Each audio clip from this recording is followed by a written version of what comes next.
Ladies and gentlemen, big hairy news.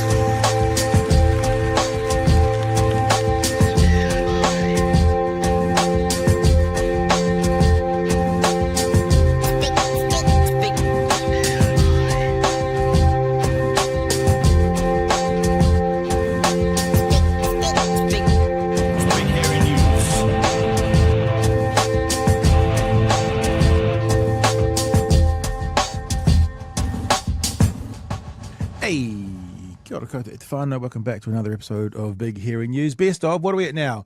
January, February, March. This is May. Best of May 2025. So the clips you'll see tonight have all come from May.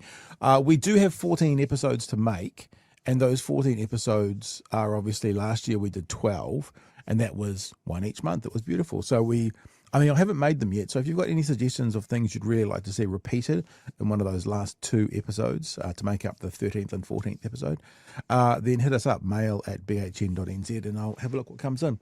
Coming up tonight on the show, Marama Davidson is going to join us, but from back in time, to talk about the green budget and also the C word that was uttered in the House in May of this year by one Brooke van Veldon.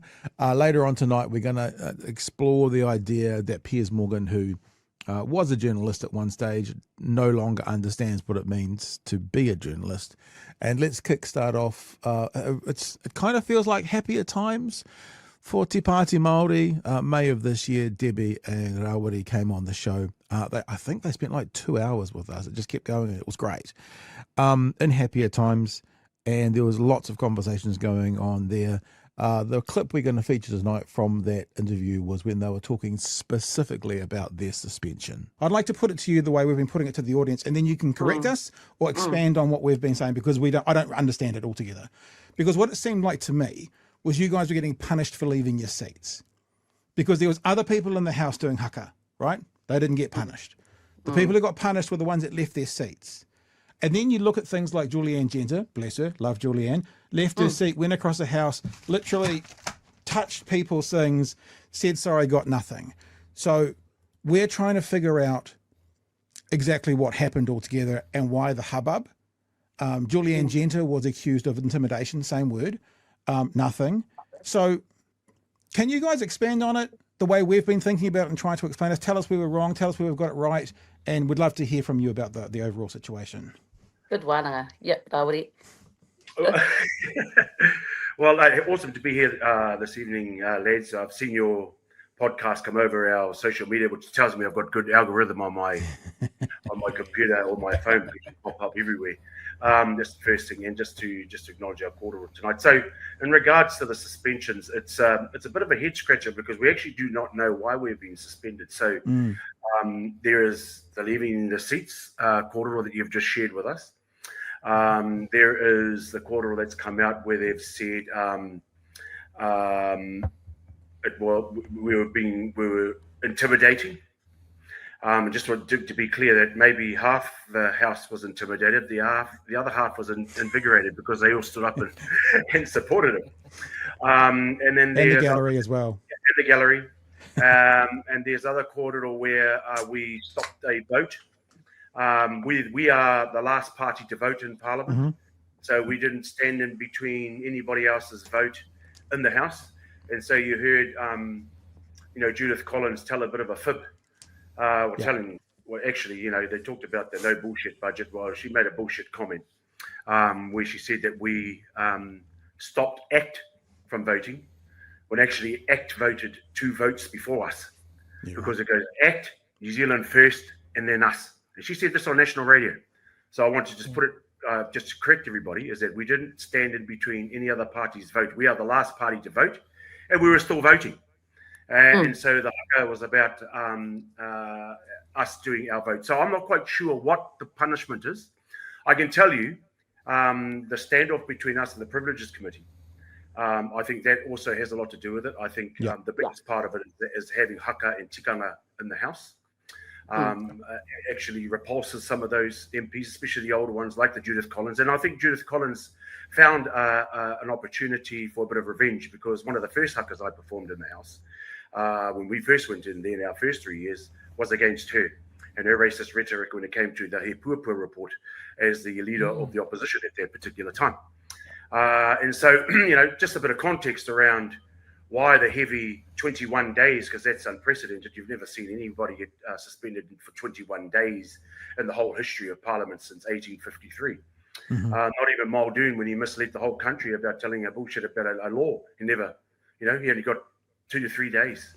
And like you said, there are others like Mallard punching Tau Henare out in the foyer, and others who have done some pretty, I believe have been harsher than us. And Julian Genter, and like you said, I've got a lot of respect for Juliet and what she stands for, her principles and values.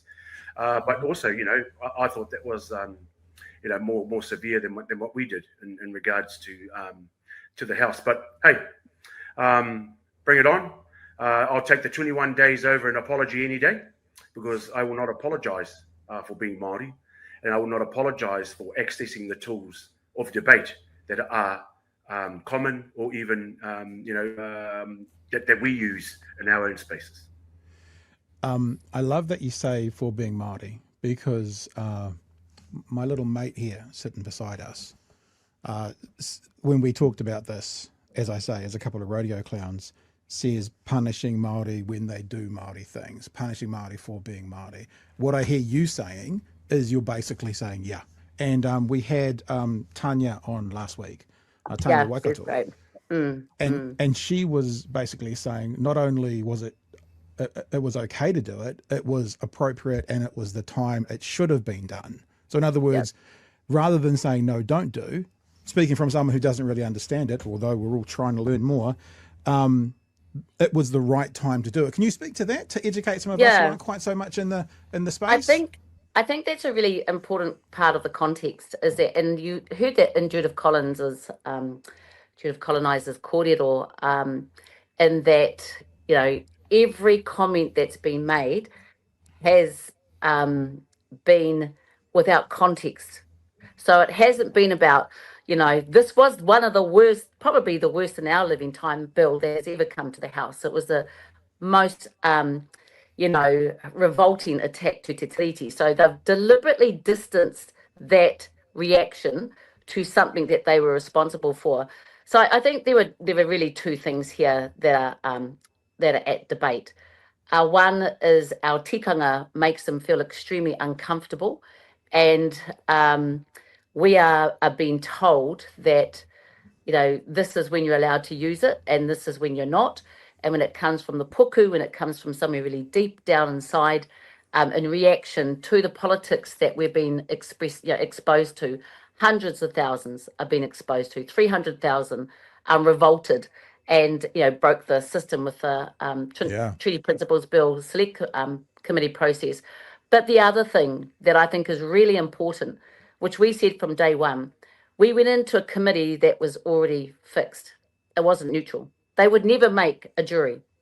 And so we knew this, and let's just make it, not call them by their names, but in that committee were people who are putting the most revolting sanctions on our people in benefits, on our rangatahi, on our families that are struggling. People who believe in arming up the police, arming up the military, and taking away all the services. Judith Collins was very, very avid, very, very vocal in her anti-equity, anti-the Māori Health Authority, anti-separatist. In fact, she was doing the whole iwi kiwi for years. And so, and then we've got the other person from ACT, who is not like any other amazing immigrant that I know. So, we've got these biases that are already formed, and then of course we've got the old fella, and so we've got this really, and they're fixed in a way that no other committee is, because you've got two from National, you've got the chair, Judith Collins, and then you've got Louise Upson. So it's a really fixed, not neutral committee. And I think, we went into it knowing it.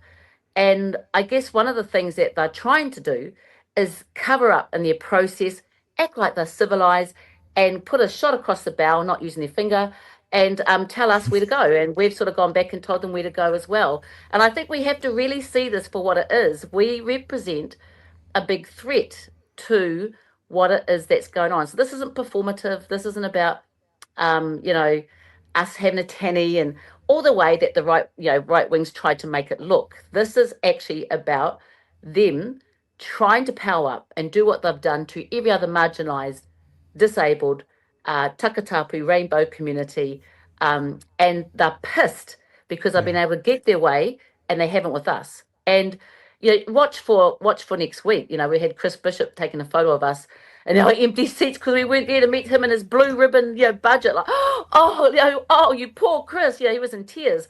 But the reality is, we had asked this government, and we need to be really clear on this. Rawiri and I had put in a letter and asked the business committee not to delay our suspension. So next week, everyone could focus on the budget. We'd get up 50% of our caucus to get ready to do that budget without us. They then set the date. Then on Thursday, Bish comes up and does this, try to save us. It's like, bullshit, Bish. Don't try and... Now, that's performative politics. We're transformative, but that's performative. So, it's my view. And they're using their political violence to cover up Māori. The shot across the bow, but not finger guns. There's probably a finger you could possibly use to send the signal. I'm just, just thinking out loud, just brainstorming amongst the whānau. That's all. All right, there you go. Yeah, that was like a 2-hour interview. You can still find that. Just if you look up Te Pāti Māori or Debbie Ngarewa-Packer or something within the YouTube channel, you'll probably find that big long chat. It was a great one as well. I want to say a huge thanks to all of our patrons. If you haven't decided to jump on board financially with anything, we'd love to encourage you to maybe have a think about being a patron, patreon.com/Big Hearing News. The patronage is going to change up a little bit for 2026. The reality is I've probably been a bit slack and not being too negative, maybe taking patrons a little bit for granted. I apologise about that, but we are going to more get back into what the levels of patronage actually get you. We've just sort of combined everyone on the same level at the moment for things like meetups and stuff like that. That will be changing in 2026, and if you'd like to be a part of it, patreon.com/Big Hairy News. Okay, feature interview tonight. It's pretty much the whole interview as well. We had Marama Davidson on in May talking the green budget. What is a green government and the C word, Christmas, is that the C word, being used in Parliament in May by one Brooke Van Velden. Marama, welcome to the show. Lovely to see you. Kia ora. Lovely to see you both. I'm really pleased to be here. Thank you. Yeah. Stoked to have you, man. Hey, let's talk about, did you guys coin it the alternative budget, or is it how the media has just described it? But let's talk about it. We'll take that. It's the green budget. Pretty simple. It's a green budget. And it does absolutely offer a view, an alternative vision to what we've been sold for, decades now. And I'm really proud of it. Cool. I had a really interesting thought as I was watching the news item, which we're not going to play tonight. Chloe started talking about, you both did all the things: free dental care, free GP visits, public primary health service, free ECE. And she started that list of what you want to do by saying a green government means. And I thought to myself, what does a green government look like? What is a green government? We want to lead the agenda. We are setting the agenda with this budget, and we are being very clear about it. We want to lead the next government, and we are putting all of our stuff on the table. We've literally got a plan for how we can have an Aotearoa that can look after people properly, that can look after our living systems, our ecosystem properly. And we're saying to the people, you can choose this. You can choose this.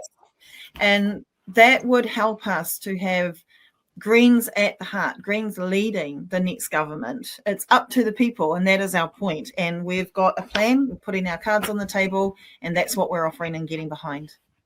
So does that mean logistically Greens need to be the biggest left party at the next election? It's whatever it would mean to help us get this across the line.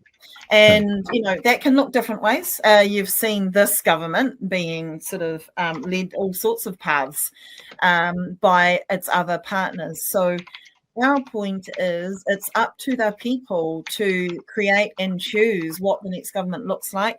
And we are being clear and saying we want to lead the next government. Okay. So tell us about the ideas: free dental care, free GP visits, primary healthcare sector, and free ECE. Tell me about the plan for all of those wonderful sounding things. Oh, look, can I start, Pat, by talking about my experiences when I was having treatment for breast cancer. Many other women that I was talking to were not in a privileged position like myself. They had to worry about their jobs and being paid and looking after their rent and their whānau. When someone receives an illness, a diagnosis like cancer, the last thing that people need to worry about is going back to work. And in our case, it was women in between chemotherapy infusions who feeling their crappiest, whose immunity is at its lowest point. It's actually quite dangerous, and who had to worry about going back to work, who had to worry about continuing to receive an income. Our budget would create an ACC, an Agency for Comprehensive Care, which would bring in, yes, accidents are currently covered if you are in unpaid employment, but not illness, but not, that includes a cancer diagnosis. Why on earth not? We can create a system that pulls all of those health needs into one system and make sure that people with an illness diagnosis are also provided with income support in the same way that we currently do that for accident and injury. And that's one of the other things that was in this budget. So alongside free GP visits, oh my goodness, how many, like we think about ourselves or the people that you know and love or your friends. Far too many people avoid going to the doctor because of cost. So we know this is a thing. Now, on the system, it can cost $50 for a GP system, the cost to the system for a GP visit. $650 if that person who didn't go to the doctor because it was too expensive, maybe it was a sore throat, and then they end up in the emergency department later on down the track because it developed into something worse. $650 is what that cost ends up being to the system. So free GPs isn't just about making sure that people do not have to hesitate to go to the doctor for checkups. Even high blood pressure can develop into diabetes, into, other conditions. So it's about making sure that there's no barriers. And of course, yes, we need to train up more GPs. Yes, and we've accounted for that in our plan in a way that successive governments have not. So we've said that the current Otago and Auckland medical schools can maximise their placements for an extra 200 placements a year. And we've accounted for that in our funding. So these are the sorts of things that we have included in our budget. Free ECE, Pat. We've had a system here that recently has seen the majority of ECE centres be privately run, and often big, large international corporates who are using our tamariki as business units, as big business units, make a profit off government subsidies, many millions to just one organisation, $20 million a year to the Right Foundation, off government subsidies, off our money for their private pocket. We want to bring ECE into a publicly funded system, which would, because that acknowledges that early childhood education is a common good, is a public good. And we would pay teachers directly. Government would fund that and lift those admin costs and burden and salary costs off any centre that wanted to opt in to the public system, but no more government funding to private centres who want to stay as a profit-driven private centre. These things just make sense to me. There's so much more, like people in rural communities who currently do not have access to ordinary GP checkups or visits. It might be 2 hours from Ruatoria, where my mum lives, to Gisborne. We would send mobile health vans into rural and isolated communities that are diagnostic, that can diagnose, that can again prevent. making sure that everyone has a livable income. Like we could actually, alongside building more public houses, which is also in our policy, we can actually end poverty, Pat. And what is an ambition for our country, if not that, knowing that we have all the resources that we need, there is enough for us to end poverty, to build public housing, to make free GP visits, to make sure ECE is free, to put more into public transport. We just have to redistribute wealth. We have to stop the system that has been propping up the super wealthy for so long, leaving the rest of the vast majority to scrap over the crumbs. We're done with that, and the Greens have put out a plan of how we can do all of this stuff. I like that you answer all the questions before I ask them. Like, where are all the new doctors going to come from and stuff? It's perfect. But you're talking about not putting public money into private childcare. And I think Chewy will attest to this, learned a lesson from Dr. Gary Pienda from Northland, because the government made an announcement of $50 million going to private surgeries to bring down the waiting list. And we kind of went, oh yeah, well we can get behind that. That doesn't sound too bad. And then Gary came on and said, yeah, but if we took that $50 million and put it into the public sector, we'd get those queues down anyway, and we'd have more nurses to do future operations as well. And so because we're just a couple of rodeo clowns in Dunedin, we need to be educated. And when you say no more money into the public sector, it does make me go, the money going into the private sector, the money going into the private sector could probably solve the shortfalls elsewhere in the public sector. But then if you want to send your little princess still to your blazer wearing daycare, you still can if you've got the money for it. Yes, so that's course. What you're saying? Yeah. That is exactly what I'm saying. We suspect, though, that most centres, even private ones, because you've also got owner-operated ones, they might be a single centre. We suspect that actually the provision by the government of paying your teachers a proper salary, lifting the admin burden off the centre, making sure that your workers also have wraparound support, which, the teaching conditions for your teachers are the learning conditions for your tamariki. We suspect that will be an attractive option to many providers. And so they would have the support also of ECE networks like kindergarten, for example, to help transition private centres into a public model. And this is, again, the main thing here is valuing early childhood education as a public good and stop treating children as big economic business, big money to be made. And just like with schools are public good, so should ECE be. Chewy, questions and comments for Marama? Yes, I have a question from the stuff comment section. Why can't the Greens just focus on the environment and nothing else? Just stay in your box. That's where I put you. I'm going to ignore the fact that the last election, you guys seem to be the only party that had a fully costed budget in the first place. Just hug a tree. Just hug a tree. Hey, I love hugging trees. I love this question. How can we expect people to care about climate change when they have not enough money for kai? How can we expect people to care about the rivers when they do not have a home and a roof over their head? But in actual fact, I also want to acknowledge that many people who are struggling absolutely do also understand that everything is connected, and to resolve and to reduce our emissions, to protect our living systems, to move away from profit motives, and to make sure everyone has what they need to live good lives. They are all connected, and they are all driven by the same economic system that seeks to exploit people and the environment for the wealth of the few. And so when those comments can often come from people who just don't want us to focus on social justice issues. And the funniest thing is, we have always been a party that understands We've always cared about social justice and the link with environmental justice and the link with climate justice. The Green Party has proudly connected those dots from the start.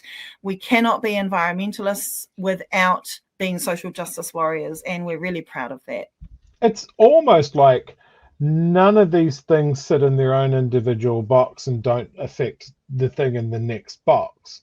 I also want to say, and I have been saying this afternoon as I've used my thank you chat, my super clicky keyboard to engage with some of these people and go, tell me when the Greens only focused on the environment, when they didn't have an opinion on workers' rights or social justice or gender equality or all of these things, because they are a real grown-up, looking very capable of governing at this point, political party. It's crazy. Yeah, I guess, look, we can't blame people for thinking that the word green only means nature. So I get that. We've also been exposed to, again, 4+ decades of that, that neoliberal conversation, whatever you want to call it, where we have looked at things in isolation. This has led to the very problems we're talking about today. So I get that there's that thought out there, and I'm always really happy to have those discussions and say this, and sometimes when people see the Green Party caring about te tiriti, for example, they're like, oh, what? No, we just want you to plant trees while we continue to pollute the earth.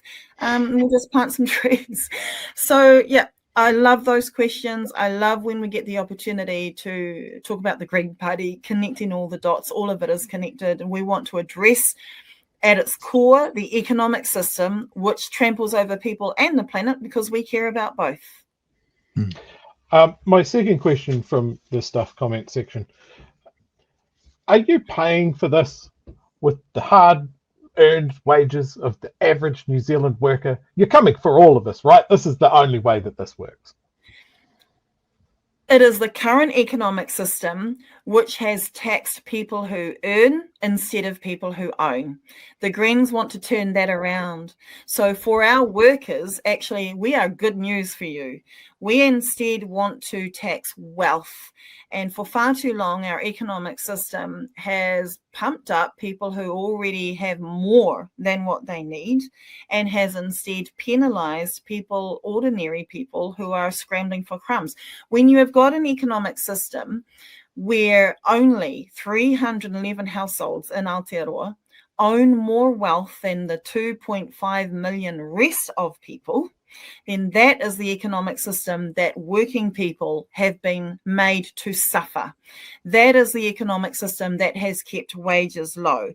That is the economic system which has seen people who earn an income pay more of the rate of tax than people on the highest incomes and who hoard wealth. So we are good news for workers. We're also for workers making sure that your ECE is free, making sure that your public transport is affordable, making sure that your GP visits are free, making sure that your dental care is free. So the benefits are going to go to workers as well. And we are actually taking more wealth from the highest top wealthy people that we should have always been taking wealth from. How do you feel about your partners on the left? I mean, especially coming up to election time, there has been a history of, let's not point the finger at any one group, but certainly comrades on the left sort of occasionally pointing at one another and saying, we will do it better than them, or they'll do it better than us, or whatever it is. When I was watching the news item tonight, and I watched Chippy basically say, well, go talk to the Greens about it. Go talk to the Greens about it. Have you guys had any conversations like between you leadership to say, how are we going to do this so we can really fight for our own slice of the pie without shitting on the other group? Or if you haven't, how do you do that? I mean, no one was probably surprised by what we put out today. We did give Labor a heads up. I think it's fair for people, for the public, to understand that we actually do have a good working relationship with both Labor and Te Pāti Māori. We've proven that for several terms now, and in Parliament, several different terms. We have shown for many, many years that we've been able to work together and achieve good things. Yep, absolutely. But what sorry to interrupt, Marama, but just as evidence of that, the highlights of the last election cycle during debates were you and Debbie Ngarewa-Packer in the debates talking to Winston Peters. So it's obvious the chemistry is there. Yeah, and we've got plenty of, we're on record, we've got plenty of examples of where we have achieved things together and worked together and have a good working relationship. But Pat, we're less concerned about what other political parties feel about what we are doing, and our focus is instead on working with communities and people. That's where the real power is. We know this is hard. We know, we know this wasn't going to be picked up by all the political parties and they're going to be kissing it and all of that. We know that. We know this is hard. It relies on building and developing people, the power of people and the relationships across communities who can realize, wow, actually, when we work together for change and for good things, we can actually have good things as well. That's what we're more focused on rather than trying to convince political parties. Yeah. All right. Chewy, I sent you a couple of emails. Did you get those? I do. Yeah, maybe yes. Because what we've just realised, Marta, what I've just realised is that was my end that was having the tech issue problems. So Chewy will be able to play a couple of clips from the other side. And if you've got those set up, Chewy, if you wanted to play the one that was called Ministers on the Green Budget, let's see how some of the leaders of the other parties responded to your announcement, and then get you to respond to that, Marama.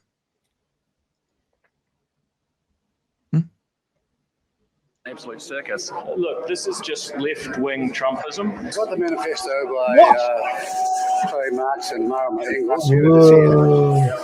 And if you look at page 2, you'll see what it's all about. Show that? That's all. It's a very quick one. Obviously, even up to and including the Reds under the bed came out in that literal thing. Commies in the woodpile. Get my gun. Where's my gun? We often hear about, especially in American debates, when America was at its strongest, they had a 90% top tax rate back in the 50s.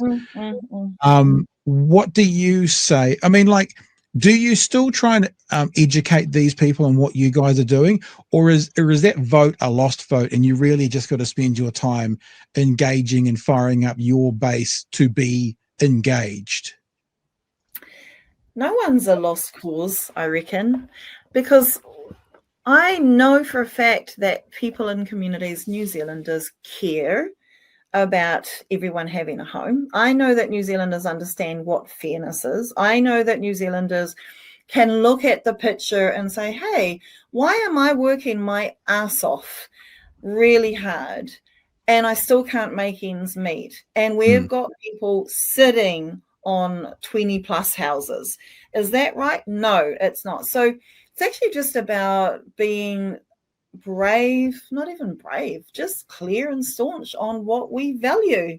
Greens will not back down. It was funny in the House today. You had Chris Bishop in his speech, I think it was general debate, and he's standing up in the House and going, and the Greens want to tax the rich. And we're like, yeah. And the Greens want to make sure everyone has a livable income. And we're like, yeah, like, I don't know if you understand, you're not insulting us.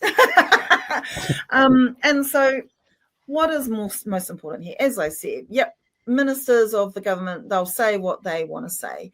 What we know is that people in our country do understand and do value looking after each other. We've shown that in times of crisis, what happens? Our people come together and take care of one another. We know that people value our beautiful living systems, our beautiful native species, the world around us. We know that people want to make sure we're looking after our children. We know that people value early childhood education. We know this. I know that ministers and other political parties will say what they need to hold on to their power. Mhm. We are appealing to the people to say, look, we've worked really hard on a plan. We've had it costed. We know this is possible. This is within our reach. Another world is absolutely possible, and we've got a way to do it. We have confidence in what we're standing up for. I think we'd all agree that if you look to America, I don't want to talk about America tonight, but there's an example of Americans who vote for the right, who vote against their own self-interest. Absolutely. You know, like poor, Absolutely. poor white workers in America who vote against their own self-interest. It happens everywhere and here as well. I was gonna say, do you see that in New Zealand? Who is the voter on the right who's voting against their own self-interest? What's the psychographic person look like, and how do you reach them? I guess I understand that, again, at least for decades now, there has been a successful narrative from the right, an economic narrative that says, oh, government spending bad, government debt bad. What we can do and what we have to do is highlight the real life impacts that economic way of thinking has had on our communities. I just had a train of thought and then I lost it. But I think it's basically like when you slash public services, our schools, our hospitals, our healthcare, all of those public services that we all rely on, who does it impact on the most? People with the least power and resource. We want to make sure that we invest in strong public services. This is actually what will build a country that can be safe and resilient for the challenges of now and the future. We can talk to people about why it's just a really good thing for everyone to have livable incomes. We can talk to people, and actually people can talk to us about the intergenerational benefit of having a good home, how that ends up benefiting you, your children, and your mokopuna. Actually, people know this stuff. People know this stuff, including people in the most struggling communities. I think our work is just to unlock the power of people's own stories in their own communities and uphold their own voices. It's not the politicians as talking heads who can change that narrative around, actually. It is the people in those very communities, those stories, who can say, hey, actually, when my whānau member got sick, we found it really hard. An extra bit of livable income or support in the healthcare system would have made a massive difference to us directly. You know, this actually is a good thing. So it's using the voices of the people rather than just depending on politicians. I think what we're seeing from this government as well is they are firing up bases to oppose them, whether it's Māori, particularly last year, whether it's women this year, you know, whether it's ex-smokers, whether it's people who use the ferry a lot, whatever it is, they seem to be creating more enemies than anything. So it's going to be an interesting run into the election over the next, well, let's be honest, what is it going to be, 14 months? Probably all we're talking about. At the most. Like, you know, yeah. But also, Pat, the point that you're raising is an important one. I'm really proud of appealing to the best of us rather than appealing to the worst of us, which is clearly what other parties have no qualms about doing. Fancy having a strategy of power that relies on you racking up the ugly in us. Fancy that. I'm really proud of us appealing to the best of our values, appealing to compassion, appealing to kindness, appealing to common sense, appealing to the politics of care rather than the politics of division. I'm really proud of us. We'll keep doing that with all of our throats. I guess it's because you've mentioned the best of us. You talked about kind of, what was Michelle Obama, when they go low, we go high sort of thing. There's a little bit of talk in the House today about a particular journalist going low. It seems to me to be a bit of a debate that always happens, which is they're showing their offence for a word, rather than their offence for 500,000 women who have had their money ripped away from them. It does feel a little bit pearl clutchy, but actually, Chewy, do you want to play that, the longer one of those two other clips? It's only about 20 seconds, which is Brooke Van Velden in the House today being very stampy about being a strong woman. I'm a strong woman after two men allowed. Yeah. Tried to jump in. Do you know what I'm talking about, Chewy? Yes, I have managed to work that out by using my context clues. Thank you. Strong woman. Play strong woman. It was hard to find a single sentence in Andrea Vance's article I agree with. That would be enough of an answer. Another supplementary? Mr. Speaker, Secretary Brownlee tried to contain the controversy. I was not given the opportunity to answer the second part of that question. With respect, I ruled that you did. David Seymour jumping in. The best thing that can happen right now, instead of everyone else interrupting, she should be given a full opportunity to respond the way she wants to. Well, thank you for your view. I don't agree with you. Mr. Speaker, I'm a strong woman and I can speak for myself. Absolutely. That's good. And you only get to do that when she sees misogynistic terms of abuse used against women, she should stand against it. And there's nothing wrong with treating people as humans. Not one of them have stood up and condemned the disgusting use of the C word from a disgusting journalist last week. Chewy made the point when we talked about this a couple of nights ago, and it's fair. Chewy was right that the unfortunate thing about the use of the C word by Andrea Vance is they will use it to deflect, and they're trying that. But there is a very strange irony that the National MPs are very upset that not one woman from the other side stood up to condemn the use of the C word, where I'm sure on your side of the house, Marama, you're going, why is not one woman from that side standing up for the billions of dollars that the government's ripped out of equal pay cases? But I'd love your response about this whole... Yeah, I'm really keen to talk about this because I have famously been slurred with that same word in quite a public way as well. Look, I'll start by saying, of course, it is never good enough to stand by where there is misogynistic abuse and insult at any woman. Absolutely. But what we need to be what we need to be clear about here is you are talking about women in power with ministerial power to make decisions and to choose to make change. Whenever we are talking about who are victims here, we have to have a critical analysis of who holds power and who does not. And so all of these, often lowest paid women workers who do not have the power, the ministerial powers of these ministers, of these female ministers, need to be centered in who is really the victim. The women who, unlike all of us members of parliament, and especially ministers who are paid even more, the women who these decisions have a real harmful impact on their everyday life, an actual real harmful impact. And for ministers to make themselves victims and distract away from the real harm that is happening to women, we've just got to question that. And the final point I want to make on that is it also does distract from the fact that we have a prime minister who actually needs to bear the largest responsibility for the assaults against women workers. And so, yes, there is also a bit of maybe unfair focus also on female ministers, because you have a prime minister who, at the end of the day, that's where the buck should stop.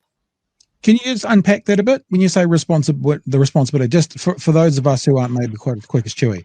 Unpack that a bit. When you say his ultimate responsibility, are you just saying because he opened the door for ACT to come through, or just unpack that a little bit? Oh, he's the prime minister. He is in charge.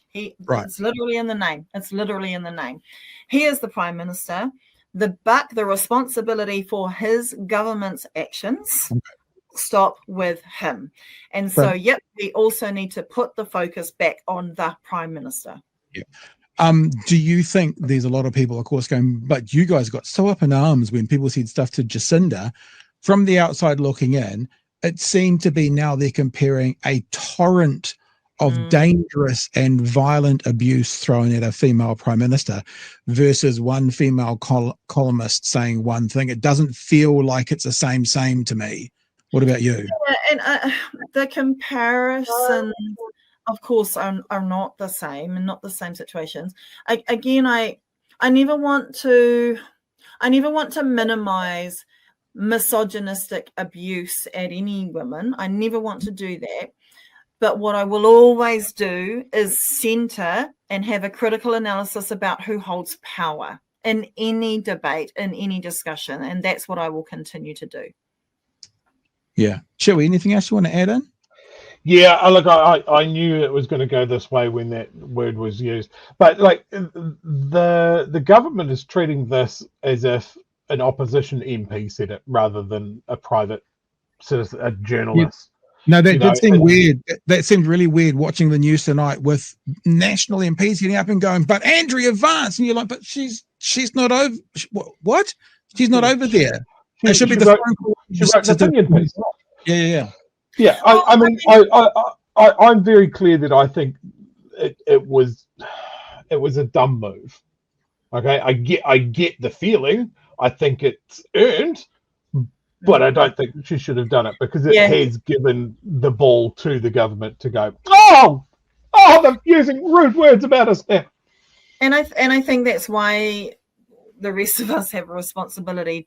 You know, it is a distraction, yes, and it's even, you know, you've got the two Chris's fighting over this. It is a distraction away from the real harm that has been caused to women who, this is not an academic exercise. They are literally struggling to pay the rent, the mortgage, plus power, plus healthy kai, and then bugger it if anything else comes and swipes them from the sidelines. Any other bill, a broken down car, a health cost, anything at all. We need to keep the focus on them, on the lowest paid workers, on the fact that the value of their work has been undermined, on the fact that that also then undermines the value of them and they're taking care of their families and communities. That's where the conversation needs to come back to, that they have been completely and utterly undermined by this government. They are the real victims here. Maybe to wrap up, if you're okay, Marama, there's lots of chats in there that we're not going to get a chance to get to all of them right now, but there are some that are direct questions to you. If we can throw 2 or 3 of these at you, then we'll say night for the night. Is that okay? Sure, absolutely. Okay, so Tiffany says, Marama, do you honestly believe asking nicely of a violent colonial capitalist system will ever work? Or is there a point where revolution starts? And I would add to it, and if there is, what does it look like? What does revolution look like? Also, just to be clear, I'm not asking nicely of the capital system. I am encouraging the power of the people. I'm doing precisely the opposite. Yeah. I'm saying that it is the people who have the power, not a capitalist system at all. That's where, and so in actual fact, I'm doing quite the opposite. My faith is not with the system. My faith is with the people. My faith is with the people and their stories and their courage for change and their solutions, because that's where we got our work from the people, from teachers and families who are living in poverty and disabled people and Māori communities and so on and so forth. So that's where I want to be clear. We're not asking the government or political parties nicely anything. I'm not even focused on what they think, if you haven't picked that up. What we are doing, though, is highlighting that we have to take action in building power and forming relationships across communities and finding that common ground for things we all agree on and know is the right thing to do. And that is the power of the people. That is not the power of a capitalist system. The name is Robot Fi, probably fail. It's FAI1. Thankful to have you back, Marama. What do you say to the people who like universalism but are unreasonably worried about free riders? From Robot Fail. Yeah. Well, healthcare is a human right. I don't think anyone should have to pay for it, to be quite frank. And I'll stand on that. So healthcare, talking about healthcare as a human right, as a public common good, but then remember our budget also includes ways to make sure that those who can afford to pay more tax are paying more tax. So we redistribute the burden and the wealth in other roundabout ways as well. And being unfairly worried, it's not free riders that we have to worry about. It's tax avoidance in the big wealthy areas and communities and people on high wealth. That's what we've always should have been directing our attention to. I'm not quite sure. I probably need a definition of what one means by free rider. Yeah. But when we have, so superannuation, for example, universality works to make sure that we are picking up the common good, to make sure that we are taking care of people. And then we have other ways of targeting.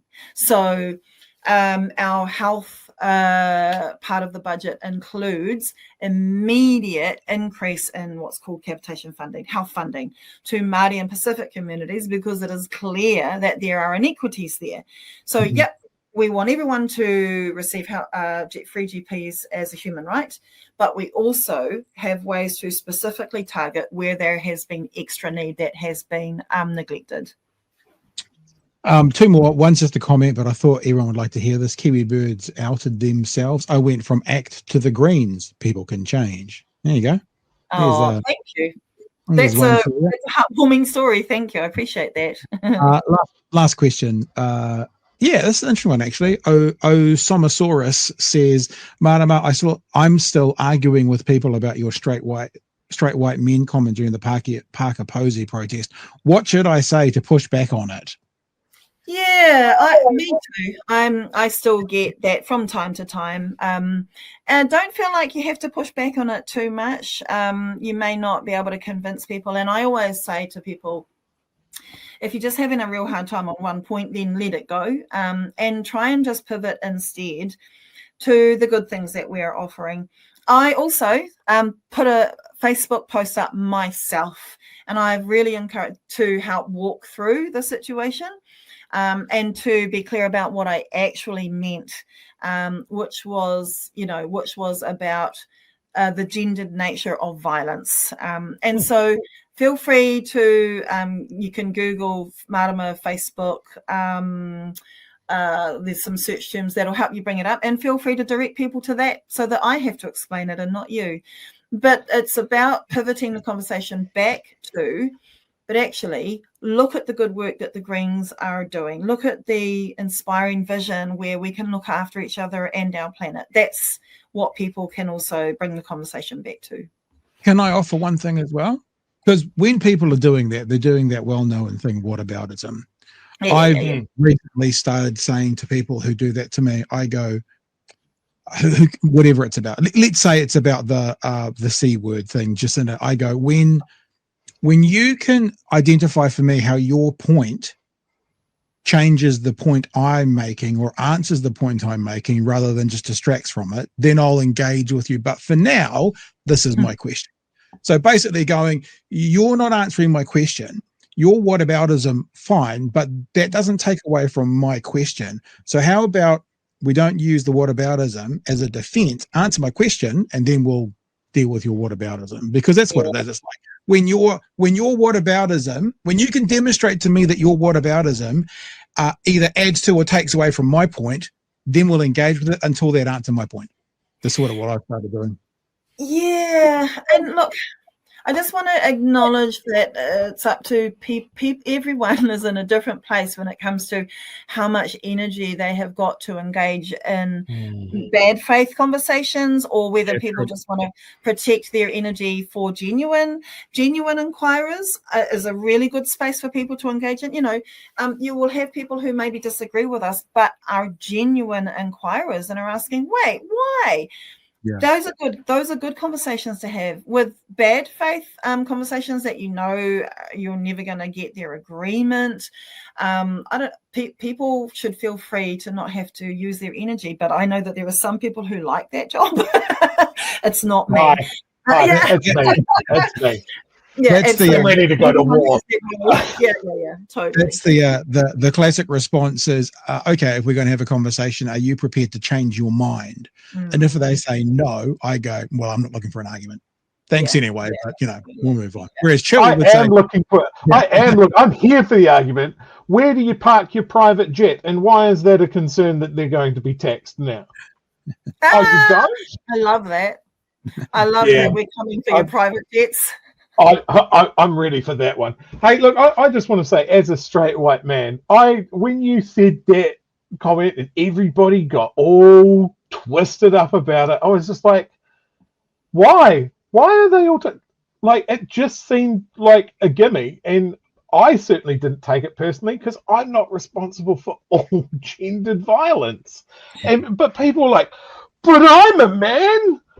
I don't understand. It was such a straight line comment. I am to this day baffled about. I can understand people that willfully twisted it. I am still baffled by people that don't get it. I had women, particularly Pākehā women, coming up to me, and actually not just women, men as well, including Pākehā men, coming up to me in airports, sort of whispering, going, I'm so glad someone finally said it.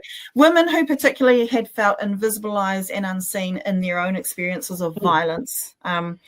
So I acknowledge that everyone has different reactions, but I think there was the point that I was definitely wanting to make is the focus on trans people was an absolute distraction away from the real drivers of gendered violence. And I will stand by that forever. And also not just gendered violence, but everything. So those lists coming about the Christian leaders that have been pedophiles, and it's this long. And then on the other column, it's like rainbow story time, people that have been pedophiles, and there's no one on the list. It's like, it's just on and on and on. Hey, Marama, thank you so much for joining us tonight. I'm so glad it came on board, and I'm so glad I didn't touch any buttons and make the whole system blow up. So that's good as well. And we're excited to have you back in the fold. I know we told you that in February. Have the Greens had their kind of retreat weekend yet this year, or we've had one. We've got another one coming up, and those are just really important times for us. You can imagine the treadmill at Parliament is what it is, and sometimes we're all at Parliament together for a week, but we hardly see each other. So those are really important times for us to come together and chill and just reconnect with each other again as well. Excellent. Hey, well, thanks for coming and saying g'day tonight. And we look forward to talking to you more and more up until the next election. And well done on the release today. It's always good. We've talked a few times about it. Feels like the Greens often are the adults in the room. Chloe will say, well, the research says, whereas we've always talked about the difference between the research data and anecdotal stories. As often anecdotal stories or anecdotal evidence can be quite heart feeling, and you can be quite emotive about it. Research can be a bit cold and a bit raw, but it's more accurate, and you guys are great at being able to go, I get it, but let's have a look at the solution. So it's cool. Keep going, man. It's great. Hey, I've really enjoyed the conversation tonight, but also the questions and the comments from people. I never back away from the conversation. That's what we need to be doing, having these conversations. Thank you both so much for having me. I really appreciate it. I do. We'll talk soon. Pleasure. Kia ora. Yes. All right. Thank you, Marama. Appreciate that. Piers Morgan's coming up next, but just before we do that, I want to remind you that there is massive specials going on in the store right now. If you want to be a part of us and wear some of our merch, or maybe gift some of our merch, then all you need to do is head to bhn.nz. Up the top of the page, there is the there it is. There, I found it. Stop panicking. The shop drop down menu, whatever you call it, hypertext link, that sort of thing, and you can check out what we've got in the store at the moment. There may be some extra special ones in the store that aren't quite there at time of recording, but are there now. Say no more. Go check it out. But what we're also doing is giving you guys a pretty amazing special. It's the biggest special we've ever done, a way of saying thanks for the year that's gone and maybe to build up for the year that's to come. And that's to use Xmas, XMAS 2025 in the checkout, and you'll get yourself 30% off anything. Xmas 2025 for 30% off anything in the store. Xmas 2025. All right, let's get into the last clip of the night. Piers Morgan doesn't understand the rules of journalism anymore as he unwittingly platforms another a Nazi Barbie. So there's this story in America, Chewy, you've probably heard it because it was massive on the internet. There was two stories actually going on at the same time. And the first one was it's a really sad story, a young sprinter, athlete, who got stabbed by another one of his athlete colleagues at school, and he died. And the media was he died in the arms of his twin brother, and then the boy who allegedly stabbed him got arrested. I remember that. And his name is Carmelo Anthony, and they have started it's the equivalent of a GoFundMe. It's called Give Send Go account for him, and it's up to $525,000. Okay, now I don't have any commentary on that yet, but I'm just putting it out there. There was another story at quite a similar time about a woman in a playground calling a young black boy who had autism, I've heard about today, the N-word over and over and over again. Now, her name is Shiloh, and they've started a GoFundMe for her, and that's at $750,000. Yeah. Help me protect my family, because, of course, she's been cancelled, and she's been this, and she's been that. Now, I'm only telling you this because this is the preface to the Piers Morgan thing we're going to talk about. The story goes, basically, this kid here, Carmelo Anthony, who was accused of murder, right? Let's not beat around the bush. But they're raising money for him so he can get a fair trial. There is a sector of society who are scared he's going to be railroaded, whether he's guilty or not, but they're raising money to pay lawyers to defend him, as is everybody's right in a court of law, innocent or guilty.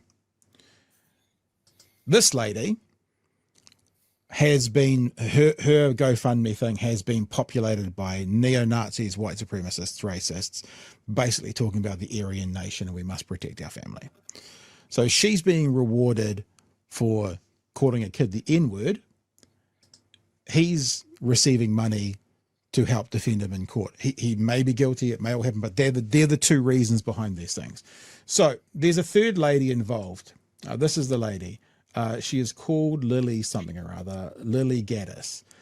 She is the new neo-Nazi Barbie.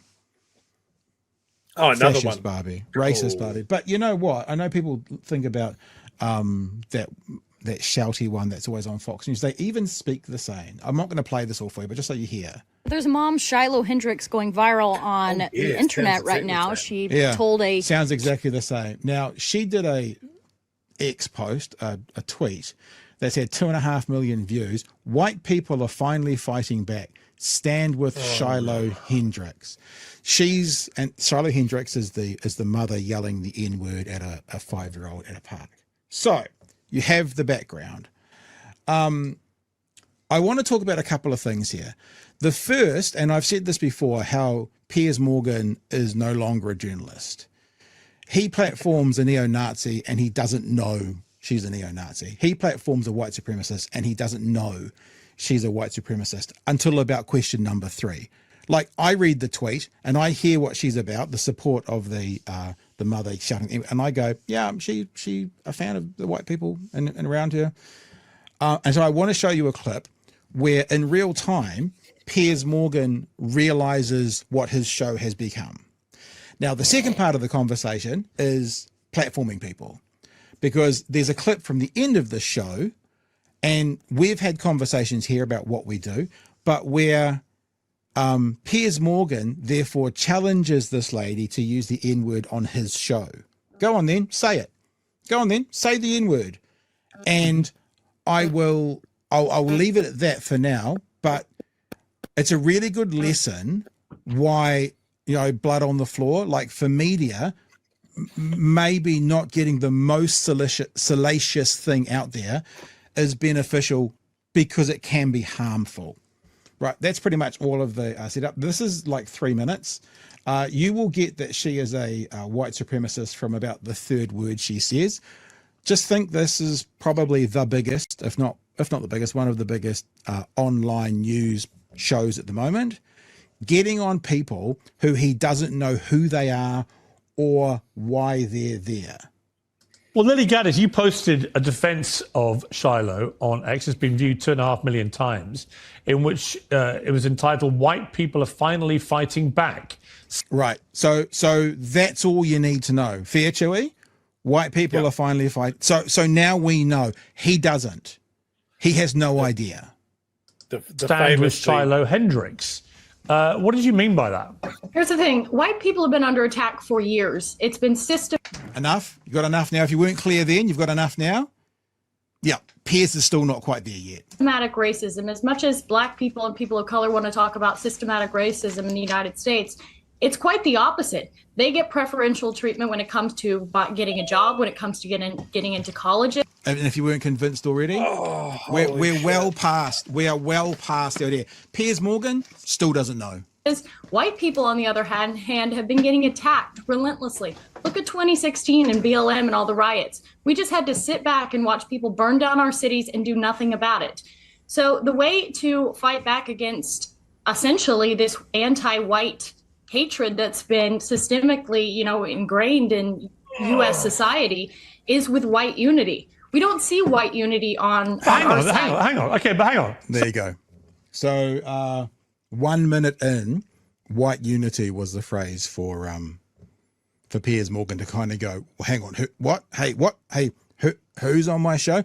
And then the next thing that Piers Morgan does is the most pathetic job ever at sort of then taking her worldview apart. And he keeps her on the panel for the whole hour. Just putting that out there. This has got about 90 seconds. Just to be clear, this has got nothing to do with anything you just said. This is a disgusting racist woman who repeatedly spews the M-word, first at a young child and then at the person taking the video of her, does it with complete impunity, does it numerous times. We are talking about a bona fide, unquestionable racist. And so I don't understand why what you've just said to me. That's a very true point. I don't understand. Well done, Piers. Knowing your shortcomings is a good step towards becoming a wiser person. Bears any relation to white unity or anything that you've just said. She's just a racist. End, isn't she? You wouldn't dispute that. It's not about her. It's not about her. It's about white people coming together and supporting another white person. And it doesn't matter. Why would you want to support a white racist? Because I want to support free speech. Bingo. There's the buzzword, people. There's the buzzword. How many times do we hear and read about particular international nefarious groups pushing in through free speech their messages? So there's the buzz. I know, Chu, you want to kill me for playing this already, but we'll get to the end of this clip. Then I'll give you a pop-off and then we'll play the outro. Because I want to support free speech, and you cannot have free speech in a country. No, that's fine. You can support free speech, but you also have to be accountable for what you say. Would you use the N-word out of interest? Yes. You would? No hesitation. I do, quite frequently. You use the M-word quite frequently. Well, why? Other than the fact you're a despicable racist. Are you? Some would say I am. I guess according to the ADL, I'm a white supremacist. I'm a neo-Nazi. I just want to once again remind you, I know you're all clear because it's got his branding all over it. Piers Morgan, his team has brought this person on. He knows nothing about her. I'm a white supremacist. I'm a neo-Nazi. Well, if you use the M-word repeatedly, you are a racist, then, are you?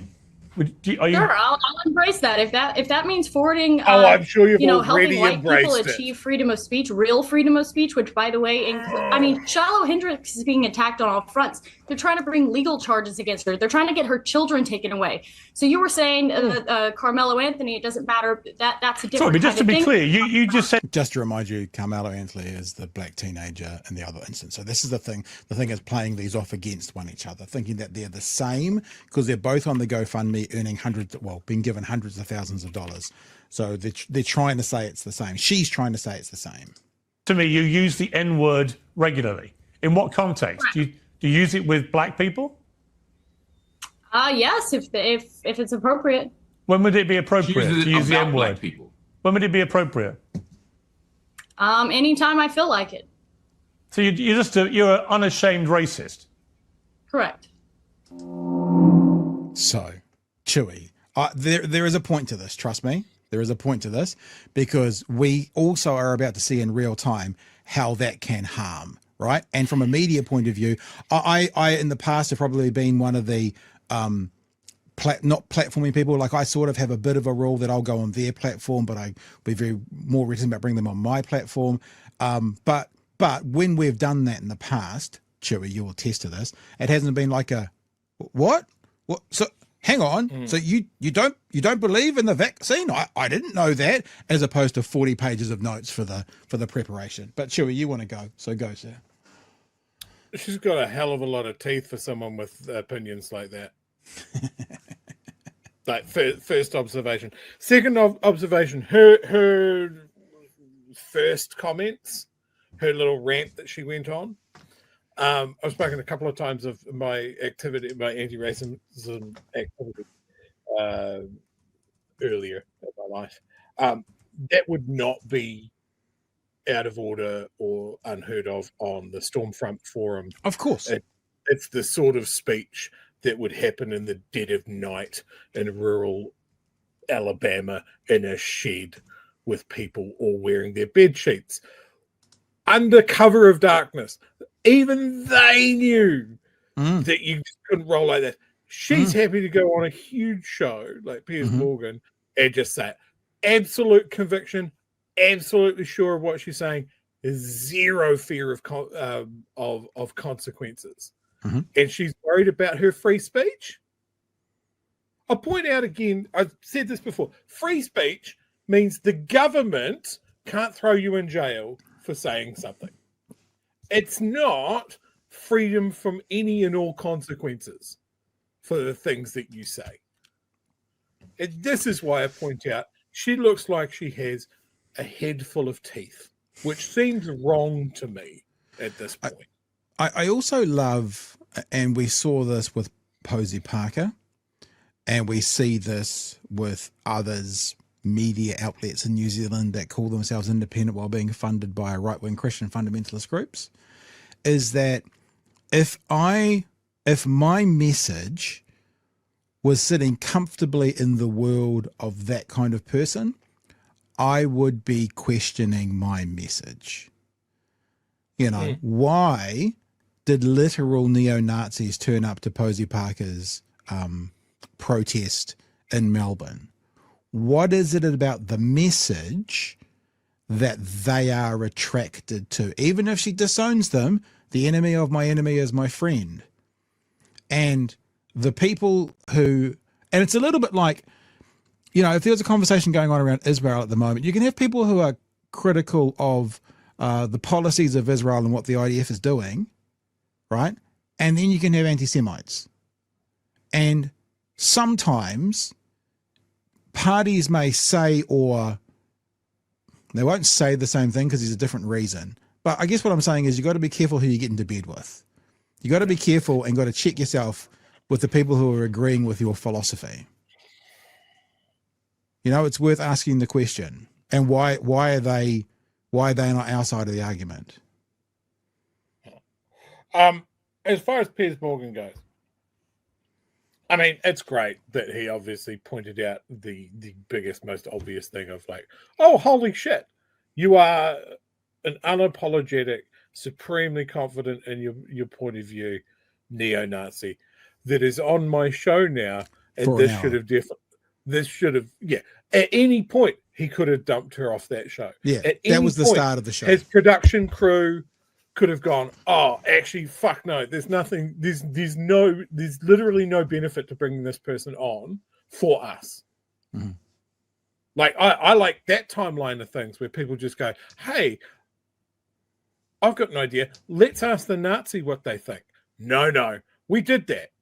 We heard what the Nazis had to say in the 40s, and we all got together and we decided that it was bad and we should never hear from them again.